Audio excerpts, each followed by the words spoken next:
अस्सलाम वालेकुम क्लास। उम्मीद करती हूँ कि आप सब खैरियत से होंगे। अगेन आज हमारा इंग्लिश ए का लेक्चर है और हम अपने इस लेक्चर में नेक्स्ट चैप्टर दी वुडन बाउल के बारे में पढ़ेंगे। सबसे पहले इसकी स्टोरी को देख लेते हैं कि एक दफ़ा का जिक्र है जर्मनी के एक छोटे से टाउन कहते हैं कस्बे को। छोटे से टाउन में एक छोटे से घर में कर्ट अपने बेटे मैनफ्रेड और बहू थेक्ला के साथ रहता था। मैनफ्रेड एक कारपेंटर था। कारपेंटर कहते हैं बढ़ई को जो लकड़ी को इस्तेमाल करते हुए फर्नीचर बनाता है और वो अपना ज़्यादातर वक्त जो है वो वर्कशॉप में गुजारता था। वर्कशॉप जो है वो कमरा है जहाँ मैनफ्रेड अपना फर्नीचर बनाया करता था। मैनफ्रेड ने ये काम अपने फादर कर्ट से सीखा था क्योंकि कर्ट अपने ज़माने का एक बेहतरीन कारपेंटर था। मैनफ्रेड फर्नीचर बनाकर टाउन के लोगों को बेचता और यूँ अपनी रोज़ी कमाता था। वक्त गुजरने के साथ साथ मैनफ्रेड ने कार्विंग कहते हैं चीज़ को तराशना भी सीख लिया था। मैनफ्रेड और थेक्ला के बेटे का नाम विल्हम था। विल्हम भी अपने बाप के साथ वर्कशॉप में बैठता और अपने बाप को काम करता हुआ देखता था। विल्हम ये सोचता कि जब इसका बाप बूढ़ा हो जाएगा तो वो इसकी मदद करेगा। विल्हम के दादा बुने से लकड़ी से मुख्तलिफ शक्लें तराशना सिखाई थी और अब जो था वक्त गुजरने के साथ साथ कर्ट बहुत ज़्यादा बूढ़ा हो गया था। वो पहले की तरह मजबूत ताकतवर नहीं रहा था। उसे दिखाई भी कम देता था। अक्सर औकात उसके हाथ इतने कांपते भी रहते थे और अक्सर वो अपनी चेयर पे बैठा बैठा ही सो जाया करता था। शाम का खाना ये सब इकट्ठे टेबल पर बैठकर खाया करते थे। लेकिन जब से मैनफ्रेड जो था मैनफ्रेड और थेक्ला ओल्ड मैन पर गुस्सा करने लगते थे क्योंकि वो बूढ़ा हो चुका हुआ था कर्ट। तो कभी उसके हाथ से गिलास टूट जाता और इसी तरह कभी स्पून गिर जाती और अक्सर औकात तो वो सूप को यानी शोरबे को अपने कपड़ों पर गिरा लेता था। एक दफ़ा तो ये हुआ कि जब वो शाम का खाना खा रहे थे तो ओल्ड मैन के हाथ से प्लेट ज़मीन पर गिरकर चकनाचूर हो गई। थेक्ला और मैनफ्रेड ने फ्लोर को फ़ौरन साफ़ तो कर लिया लेकिन वो ओल्ड मैन की इस हरकत पर बहुत ज़्यादा नाराज़ थे। इस एक्सीडेंट के बाद यानी इस हादसे के बाद वो लोग मार्केट गए। वहाँ से एक वुडन बाउल यानी लकड़ी का प्याला लेकर आए और ओल्ड मैन को दिया कि वो अब इसी में खाना खाएगा और वो अपने रूम के कॉर्नर में बैठकर अकेला खाना खाया करेगा। ओल्ड मैन जो था कर्ट वो ये बात सुनकर बहुत ज़्यादा सैड हो गया लेकिन उसने किसी से भी इस बात की कंप्लेन नहीं की। थोड़े टाइम बाद जब शाम के वक्त थेक्ला और मैनफ्रेड जो है वो वर्कशॉप से काम करके जल्दी वापस आए, उन्होंने शाम का खाना तैयार किया तो वो दोनों जो है रूम में गए और विल्हम को बुलाने के लिए। तो वो क्या देखते हैं कि वहाँ पे विल्हम मौजूद नहीं है। तो वो एकदम हैरान से हो जाते हैं और ओल्ड मैन के पास आते हैं और पूछते हैं क्या उसने विल्हम को देखा है। तो वो भी कहता है कि मैंने नहीं देखा। वो सर हिला देते हैं। वो उसे ढूंढने के लिए गली में जाते हैं यानी स्ट्रीट में चले जाते हैं। तो वहाँ जाके देखते हैं कि वर्कशॉप के अंदर जो है वो लाइट ऑन है। वो वर्कशॉप के अंदर जाते हैं, देखते हैं तो विल्हम वहाँ पर मौजूद होता है और लकड़ी के छोटे छोटे ब्लॉक्स बनाकर कोई काम कर रहा होता है। थेक्ला पूछती है कि तुम इधर हो तो आगे से मैनफ्रेड कहते तुम क्या बना रहे हो। तो आगे से विल्हम कहता है कि मैं एक वुडन बाउल बना रहा हूँ आप लोगों के लिए कि जब आप लोग बूढ़े हो जाएंगे तो मैं आप लोगों को वो बाउल दूंगा वुडन बाउल, ताकि आप लोग भी उसमें खाना खाएं। विल्हम की ये बात सुन के थेक्ला और मैनफ्रेड की आंखों में आंसू आ जाते हैं। फिर वो विल्हम को अपने साथ लेके जाते हैं और कहते हैं कि डिनर जो है वो रेडी है। जब वो घर चले जाते हैं तो वो ओल्ड मैन को कहते हैं कि वो हमेशा की तरह उनके साथ ऐसे ही बैठकर खाना खाएंगे। इस कहानी से हमें ये सबक मिलता है बच्चों कि जैसा हम अपने बच्चों की तरबियत करेंगे वैसा ही आपके साथ वो भी करेंगे। कि अगर आप उनके साथ अच्छा कोई काम करते हैं, अच्छा बर्ताव करते हैं तो आगे से आपकी औलाद भी आपसे वही सीखेगी और अच्छा बर्ताव किया करेगी आपके साथ। लेकिन अगर आप कुछ बुरा करते हैं तो आगे से आपकी औलाद जो है वो भी आपके साथ वैसा ही काम करेगी। तो हमारे जो बड़े ग्रैंडफादर या ग्रैंड मदर ओल्ड हो गए हैं, हमें उनके साथ हमेशा मिलकर रहना चाहिए। उनका बिहेवियर ओल्ड होने की वजह से हमारे साथ जैसा भी हो जाए लेकिन हमें उन्हें ये महसूस नहीं होने देना चाहिए कि वो अब बूढ़े हो गए हैं, हमें उनकी ज़रूरत नहीं है, बल्कि हमें तो उन्हें बहुत ज़्यादा खुश रखने की कोशिश करनी चाहिए। क्लास अब हम बुक एक्सरसाइज की तरफ आते हैं। सबसे पहले देख लेते हैं वर्ड्स मीनिंग्स। चीज़ल, छैनी, क्लमजी, लागर या सुस्त, कंप्लेन शिकायत, कपल जोड़ा, अर्न कमाया, फैच लाना, नोड ऑफ आँख लग जाना। क्लास अब हम नेक्स्ट क्वेश्चन पे आते हैं। Answer this question. पहला सवाल है where did the family live, family कहाँ रहती थी। The family lived in a small town in Germany, के जर्मनी के एक छोटे से कस्बे में रहते थे। Question number 2 is what did Manfred do for a living, Manfred जो था वो अपनी रोज़ी कैसे कमाता था। Manfred made furniture for living, Manfred जो है वो रोज़ी कमाने के लिए क्या बनाता था, फर्नीचर। हु वॉज थेक्ला, थेक्ला कौन थी, थेक्ला वॉज मैनफ्रेड्स वाइफ, थेक्ला जो थी वो मैनफ्रेड की वाइफ थी। Why did Kurt's hand shake, Kurt के हैंड क्यों शेक करते थे, Kurt's hand shake shook because he was old, उसके हाथ इसलिए कांपते थे क्योंकि वह बूढ़ा हो गया था। क्वेश्चन नंबर 5 देखिए। Why was Wilhelm making a wooden bowl, Wilhelm जो है वो वुडन बाउल यानी लकड़ी का बाउल क्यों प्याला बना रहा था। Wilhelm was making a wooden bowl to give to his parents when they grow old, कि वो अपने पेरेंट्स के लिए वुडन बाउल बना रहा था कि जब वो बूढ़े हो जाएंगे तो वो वुडन बाउल वो उन्हें दे देगा। क्लास अब हमारा नेक्स्ट क्वेश्चन है। Answer the questions about this lines from the story, हमने अब रेफर टू टेक्स्ट करना है। They looked in his room but he was not there. Where could that boy be? ये अल्फाज किसने कहे थे कि जब वो रूम में गए थे तो उन्हें विल्हम नहीं मिला था, वो लड़का फिर कहाँ था। Who looked in the room? किसने रूम में देखा था, थेक्ला and Manfred looked in the room, के थेक्ला और मैनफ्रेड ने रूम में देखा था।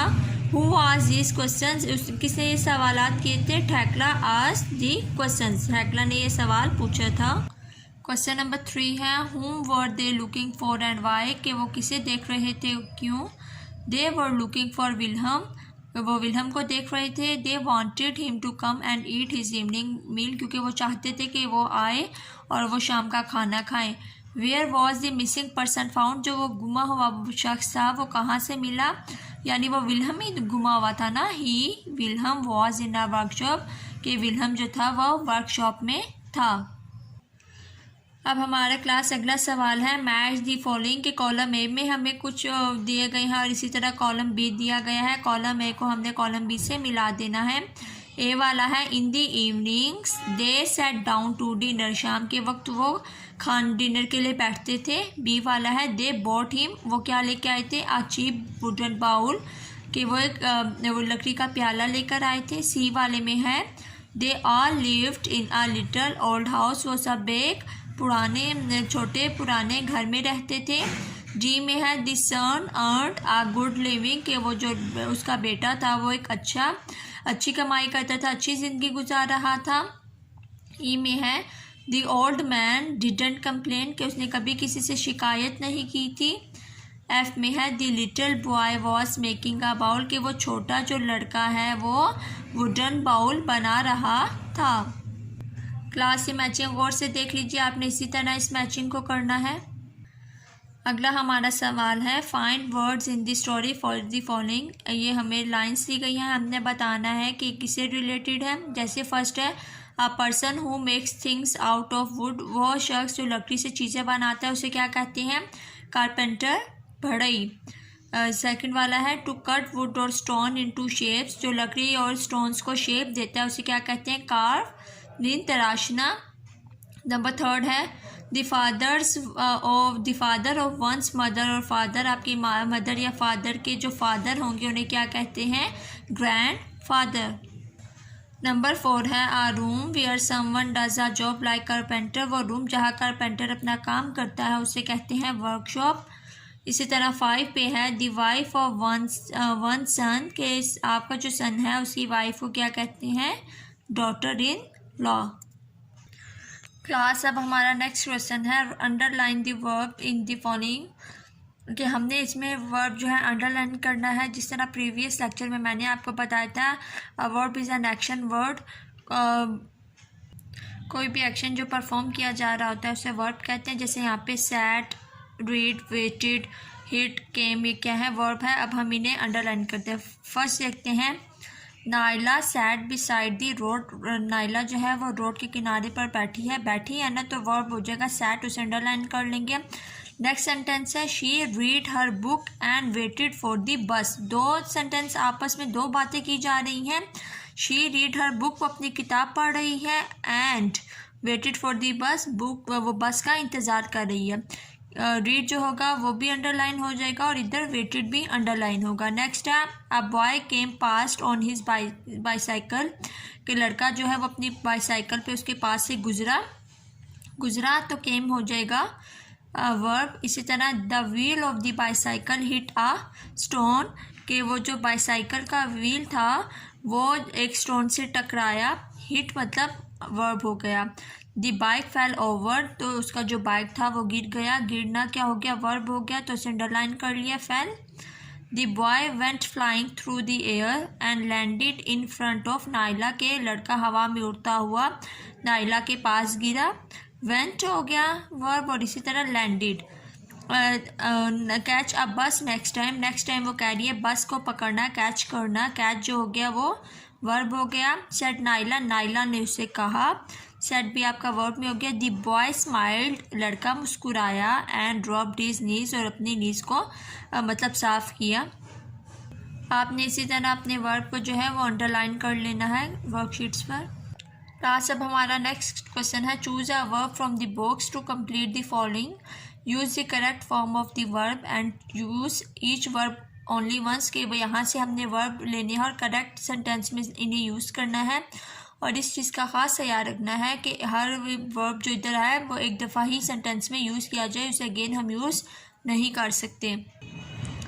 फर्स्ट है they dash for an hour every afternoon, के वो हर दोपहर को क्या करते हैं, 1 घंटे के लिए रेस्ट करते हैं। तो इधर वर्ड है रेस्ट, यहाँ पे हो गया रेस्टेड। इसी तरह है सेकंड वाला Jason and Mary dash with their friends in the garden now के मतलब नाउ को देखें तो प्रेजेंट की बात की जा रही है कि जैसन एंड मैरी जो है वो अपने दोस्तों के साथ गार्डन में खेल रही हैं, तो यहाँ पे आ जाएगा आर प्लेइंग।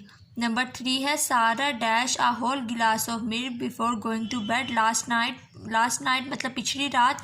पास्ट की बात की जा रही है तो ड्रैंक आ जाएगा कि सारा जो है वो अपने बेड पर जाने से पहले मतलब पिछली रात को अपने बेड पर जाने से पहले दूध का एक गिलास पीती थी या पिया था उसने गिलास का दूध का गिलास जो है लास्ट नाइट बेड के ऊपर जाने से पहले। नंबर 4 पे है she dash television every evening, present tense की बात की जा रही है कि वो हर इवनिंग में जो है वो टेलीविज़न देखती है। इसी तरह नंबर 5 पे है Amin dash a cold last night but it is better now, यहाँ पे लास्ट नाइट में पास्ट की बात की जा रही है तो इधर कैच का पास्ट फॉर्म आ जाएगी कोट। उम्मीद करती हूँ क्लास के आज का लेक्चर आपको अच्छे से समझ आ गया होगा। अपने काम को एक दफ़ा अच्छे तरीके से देख लीजिए कि आपने कैसे और क्या लिखना है।